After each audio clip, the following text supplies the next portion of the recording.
Murders that were solved by ordinary people. The police typically bring lawbreakers to justice, but sometimes ordinary citizens manage to get there first. In fact, there are copious murder cases solved by regular people. When detectives miss small details or overlook critical facts, individuals with less involvement may offer fresh insights. Many people who cracked murder cases solved the case through the Internet, a technology that allows the average Joe to follow, and sometimes even assist, with investigations. Before we get started, make sure you subscribe to Unearthed Hub. And click that notification bell so you don't miss a video. Ordinary citizens may get involved in murder mysteries for many reasons. Some may have ties to the victim or seek justice, while others desire to help their community eradicate a menace. Either way, exceptional circumstances sometimes allow members of the public to solve a crime when the police come up short. Golf Digest and Georgetown students freed an innocent man. In 1991, the judicial system sentenced Valentino Dixon to 39 years to life in prison for a murder he swore he didn't commit. Dixon maintained his innocence throughout his sentence. While in prison, Dixon passed the time by drawing golf courses. He got inspiration from Golf Digest, which he borrowed from a fellow inmate who had a subscription. Dixon became a fan of a column called Golf Saved My Life, and, given how drawing golf courses saved his spirit, he decided to tell Golf Digest's editorial director, Max Adler, his story. After hearing Dixon's story, Adler made it his mission to help get Dixon out of prison. Golf Digest published a detailed exposé on Dixon's case on May 20, 2012, but it wasn't until September 2018 that all of Dixon's convictions were vacated and he walked out of prison. The exposé caught the eye of Georgetown University's Prisons and Justice Initiative, and law professor Mark Howard and his students revisited the case. "We knew there was something rotten with this case from the start," Howard told The Washington Post. With the help of his students, some of who were only 20 and 21 years old, the Justice Initiative was able to find old witnesses who corroborated a previous confession from Lamar Scott and also got in touch with the original prosecutor. A New Yorker scrutinized video footage to find a killer. In 2011, Yakov German heard about the disappearance of Levi Kletsky, one of his son's students, and immediately tried to find the lost child. The New York resident traveled around the Borough Park area, using the surveillance footage from local businesses to piece together Kletsky's movements. After viewing the various pieces of footage, German learned 8-year-old Levi took a different route home on the day he vanished. Eventually, German and his son determined the missing boy met a stranger and walked off with him. This information helped the NYPD identify the man as Levi Aaron. Cops swarmed Aaron's home and discovered Kletsky's severed feet in Aaron's freezer, later finding the rest of the boy's remains in a dumpster several miles from the killer's residence. German shared, "I never saw a detective with tears before in my life. We all started crying. But you got to do what you got to do. I just can't stand to see something like this happening in our community." A BBC reporter and a Kentucky woman helped solve a brutal murder. In July 2000, in a small town in Kentucky, Jessica Curran was the victim of a sexual assault, beating, and murder. Investigators discovered her body at Mayfield Middle School. When police failed to catch Curran's killer, local citizen Susan Galbraith reached out to BBC reporter Tom Mangold via email. Thus, as a team, they questioned witnesses, gathered evidence, and discovered a possible suspect in Quincy Cross, a drug dealer from nearby Tennessee. The pair went beyond the local police by involving state detectives. Eventually, Galbraith created a website dedicated to obtaining justice for Curran, which Galbraith hoped would lure a witness to come forward. Her intuition was correct. An individual said she saw Cross assault and kill Curran, then dispose of her body. The witness and Galbraith's efforts gave police enough material to charge Cross, who received a life sentence in 2008. A mother discovered the plot that led to her son's death. 3 gunmen raided the home of Stephen Davis in the Philippines in July 2002. They shot him and held a gun to his friend and co-worker, Martin. Margaret Davis, the victim's mother, suspected Stephen's wife, Evelyn, knew more about the crime than she let on, especially when she doggedly asked whether Martin saw anything of note during the home invasion.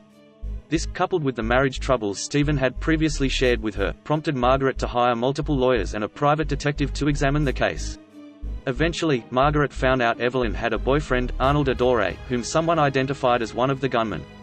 Margaret spent thousands of dollars to unmask all of Stephen's killers, and after finding and securing a confession from one of the gunmen, she managed to get the other 2 and Evelyn sentenced to prison in 2004. A Yelp user guessed at the identity of a veteran's killer. There was a missing person report filed for California resident Maribel Ramos in May 2013, after Ramos failed to show up for several events. The body of the 36-year-old U.S. Army veteran turned up 2 weeks later in Silverado Canyon. Before investigators found the veteran's body, Ramos's roommate, K.C. Joy, discussed the case with strangers on a Yelp thread. Yelp user Grant K noticed how Joy referred to Ramos in the past tense and found the oversight disconcerting, as it implied the roommate was possibly nefariously involved. Though others online defended Joy, authorities later arrested him and convicted him of murdering Ramos, reportedly over a rent dispute. In addition to the incriminating posts made on Yelp, police confiscated Joy's computer, on which he'd recently searched human decay and a map of Silverado Canyon. 3 British women helped catch the man responsible for at least 2 deaths. In the early 2000s, William MelchertDinkel from Minnesota posed as a female nurse on various internet message boards, encouraging depressed men and women to die by suicide while he watched via webcam. 3 British women tracked him down and revealed his identity to police. The court convicted the perpetrator in April 2010. Catherine Lowe, Celia Blay, and Elaine Dryborough realized MelchertDinkel targeted highly susceptible people, allegedly for his amusement, when Dryborough's son died by suicide in 2005. Lowe also claimed MelchertDinkel preyed upon her urges during her time in a chat room. She shared with the Sunday Telegraph, "I made a lot of friends in that internet support group, and we all started to suspect him after a while because he used lots of different names. People would offer each other support on there, but whenever he spoke to people, he was always a bit too over-supportive in encouraging people to go through with suicide. I knew what he was doing, but I decided to string him along to gather all the evidence I could." The American man faced charges for at least 2 deaths and a sentence of 320 days in jail, 15 years of probation, and jail time on the anniversaries of his victims' deaths. A documentary filmmaker and a victim's brother brought a Klansman to justice. Charles Eddie Moore and Henry Hezekiah D. were 19 when Ku Klux Klan members drowned them in the Mississippi River in 1964. The Mississippi police botched the case, allegedly out of prejudice, and those responsible never faced the consequences of their crimes. In 2004, documentary filmmaker David Ridgen teamed up with one of the victims' brothers, Thomas Moore, to further research the killings. The men discovered that James Ford Seal, the previously identified alleged killer, still eluded the law. Moore and Ridgen confronted the former Klansman at his house and eventually convinced authorities to reopen the case. Seal stood trial and received a conviction in 2007. Jalopnik readers helped police catch people involved in a hit-and-run. In Virginia in April 2012, a car fatally struck Betty Marcel Wheeler. The vehicle immediately fled the scene, but police asked citizens to help identify a piece of metal they believed fell from the attacker's car. Users on the car enthusiast site Jalopnik told officers the material belonged to an early 2000 model Ford F-150 pickup. Using this information and a tip from an anonymous source, police tracked down passenger Juan González Vázquez and driver Victor Espinoza. González Vázquez had to serve 6 months in jail for the felony hit-and-run, and Espinoza received 1 year. A blogger connected several crimes to one person with the help of a determined victim. Someone abducted Jacob Wetterling, an 11-year-old Minnesota boy, on October 22, 1989. That person was Danny James Heinrich, who assaulted the child, then killed him and hid his remains, though authorities only found the perpetrator decades later. Thanks to the efforts of blogger Joy Baker and Jared Scheil, police reopened the case in 2014. Heinrich also assaulted Scheil, and Scheil's testimony helped authorities tie Heinrich to Wetterling's case and other crimes in the area. However, authorities didn't follow their leads for many years, saying there was no connection between Wetterling, Scheil's assault, or the attacks on numerous other boys in the area. After being convicted of possession of adult material featuring children in 2016, Heinrich confessed to murdering Wetterling. He took a plea deal, and his prison term will end in 2033. A true crime writer solved a 50-year-old case. During a bird-watching excursion in the English countryside, Dr. Helen Davidson was murdered on November 9, 1966. Despite a widespread investigation, police determined her murder as a motiveless crime. No clues ever amounted to anything. However, true crime writer Monica Weller investigated the case on her own about 50 years later. After talking to residents and sifting through old evidence, Weller concluded local gardener George Garbutt most likely killed the doctor. The amateur sleuth believed the victim saw Garbutt engage in sexual acts with a man and died because of what she witnessed. At the time, homosexuality was illegal in the UK.